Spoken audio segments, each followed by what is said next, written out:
Dentro de la problemática de la eficacia del consentimiento en materia penal, ha suscitado en su largo recorrido dos tesis en conflicto: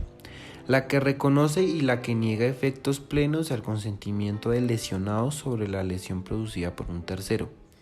Esta, a su vez, ha originado básicamente dos teorías que intentan explicar su naturaleza dogmática. Por un lado, la teoría unitaria y por otro lado, la teoría diferenciadora. Estas construcciones teóricas dan eficacia al consentimiento desde dos puntos de vista diferentes. En la teoría unitaria se fundamenta el consentimiento como una causa de atipicidad. Y, por su parte, en la teoría diferenciadora se admite que en algunos supuestos el consentimiento hace las veces de una causa de atipicidad en forma excepcional y como regla general posee una naturaleza jurídica de causa de justificación. La teoría del consentimiento en materia penal busca dar solución a las grandes controversias que se han suscitado, sobre todo las relacionadas con su misma eficacia, es decir, sobre qué bienes jurídicos tienen relevancia jurídica,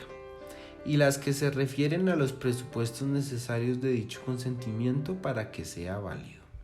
En la doctrina penal se ha distinguido entre acuerdo y consentimiento, en donde el acuerdo actúa excluyendo la tipicidad en los casos en que la acción típica presupone ya conceptualmente un actuar contra o sin la voluntad del lesionado.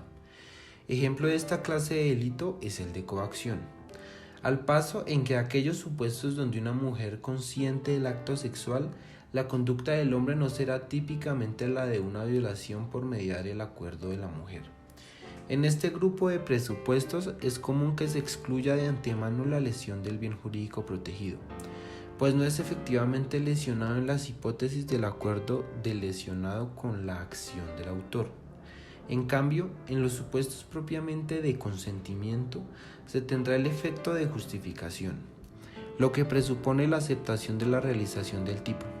Por ello, se tendrá que el consentimiento posee la relevancia jurídica de ser una causa de justificación, en donde el fundamento reside en ser entendido el consentimiento como una renuncia al bien jurídico que tendría fuerza justificante desde el punto de vista jurídico consuetudinario, como consecuencia del derecho de autodeterminación individual o sobre la base jurídico-constitucional de la libertad de acción. La doctrina mayoritaria considera que el consentimiento podría tener una doble finalidad dentro del esquema dogmático del delito, pues en unos casos actuaría como causa de atipicidad de la conducta y en otros como causa de justificación. Lo anterior tiene como finalidad principal ampliar el ámbito de la eficacia del consentimiento en derecho penal. Quienes defienden la teoría diferenciadora necesariamente deben conocer la eficacia del consentimiento, en unos casos como causa de atipicidad y en otros como causa de justificación.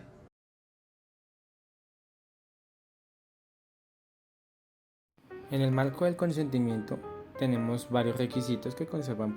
la aceptación de una conducta punible que ataca el bien jurídico cuya lesión no desaparece. Como gran ejemplo podemos hablar de las lesiones menos graves. En cambio, toma el acuerdo si la conducta se dirige contra la voluntad del titular del derecho y el libre ejercicio de la misma, contra la violación de un bien inmueble. Dentro de los requisitos del consentimiento tenemos 4. Estos son la titularidad del bien jurídico, la capacidad, la libertad y la conciencia y la exteriorización. La titularidad se puede consentir el titular del bien jurídico llamado a ser afectado por la conducta punible. En bienes jurídicos de titularidad es eficaz tener en cuenta que tan solo el consentimiento otorgado por la totalidad de los titulares debe ser. Si la titularidad de un bien es por una persona jurídica, solamente es efectivo el consentimiento que se le da a través del órgano correspondiente.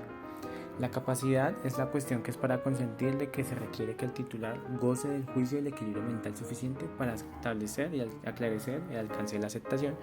de manera razonalmente y que dé los beneficios o los perjuicios que lo pudo acarrear. Es decir, que se trata de que la capacidad es la que exige el derecho civil, ordenamiento como se demanda para su plena capacidad, teniendo en cuenta que debe haber cumplido más de 18 años. Y los menores de edad, pues en este caso que son incapaces algunos y muchos de los cuales pues deben tener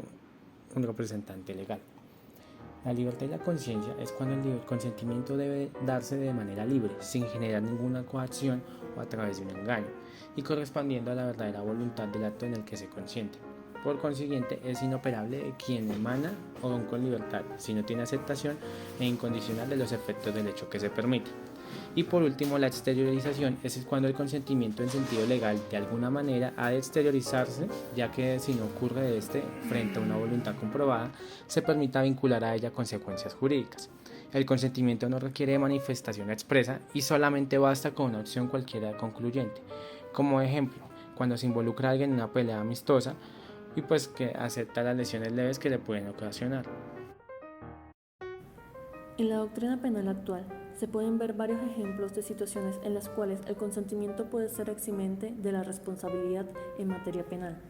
Sin embargo, varios de estos, aún en tema legal, representan para sus partes problemáticas que llevan a estos a ser considerados criminales, pues si bien las partes pueden dar su consentimiento claro y expreso, al no tener la normativa adecuada en varias situaciones, aunque se puedan llegar a rebajar las penas, las partes aún tendrían que pagar con algún tipo de condena, carcelaria o monetaria. Ejemplos como la muerte a ruego, la eutanasia y eliminarse el auxilio al suicidio son situaciones en las que se da un consentimiento claro y expreso de algunas de las partes o un tercero interesado y afectado por la situación a practicarse un acto que puede ser considerado como típico en materia penal, el homicidio.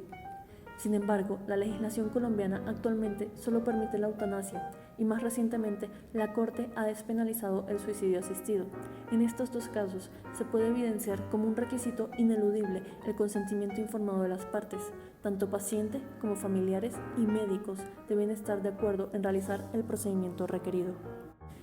En ambos casos expuestos anteriormente, el bien jurídico afectado es la vida de una de las partes, uno de los bienes jurídicos más importantes y protegidos por la sociedad a lo largo de los años, donde es el titular de este bien jurídico el cual decide que este ya no es tan relevante al considerar que su vida no se está llevando a cabo de una manera digna o no podrá seguir siendo considerada digna según su propia concepción de vida digna, debido a algún impedimento psicológico o físico correctamente diagnosticado por algún profesional en el campo en cuestión lo haya determinado, sea poseído por la parte que lo está pidiendo. La capacidad del titular o de alguna de las partes interesadas para requerir el procedimiento en cuestión debe ser determinada por un grupo de profesionales, ya determinado o establecido por ley, ya que al ser una situación en la cual es la vida la que se ve afectada, no cualquier persona puede ser aceptada o admitida para dar el consentimiento, ya que en ocasiones una de las supuestas partes interesadas puede estar llevando a cabo el requerimiento simplemente debido a una falta de conciencia del riesgo de su pedido, misma razón por la cual al existir regulaciones adecuadas se hace impedimento en muchas ocasiones al acceso en procedimientos como la eutanasia y probablemente será de la misma manera con el suicidio asistido. Sin embargo, esto no significa que las barreras impuestas impidan a una persona de acceder al procedimiento determinado si se ha dejado en claro que este sí es necesario. Por estas razones es que el consentimiento dado por la persona para la realización de este procedimiento es el primer requisito, al igual que el principal, al momento de tomada la decisión de que la vida de esta persona ya no puede ser considerada digna bajo su concepción. De esta manera se tiene clara la situación y no existe posibilidad de equivocación. Sin embargo, se debe constatar de manera periódica que el titular no cambiará de parecer por algún cambio de mentalidad durante el tiempo en el que el panel de expertos determina correctamente las acciones que tomarán para llevar a cabo el procedimiento. Para concluir, si bien es cierto que tanto en el caso de la eutanasia como en el suicidio asistido se pueden evidenciar varios requisitos además del consentimiento, este último es el que plantea el punto más fuerte para llevar a cabo el procedimiento, debido a que este es el principal eximiente de responsabilidad penal en el caso en el que se lleva a cabo una práctica que puede bien ser considerada como un homicidio.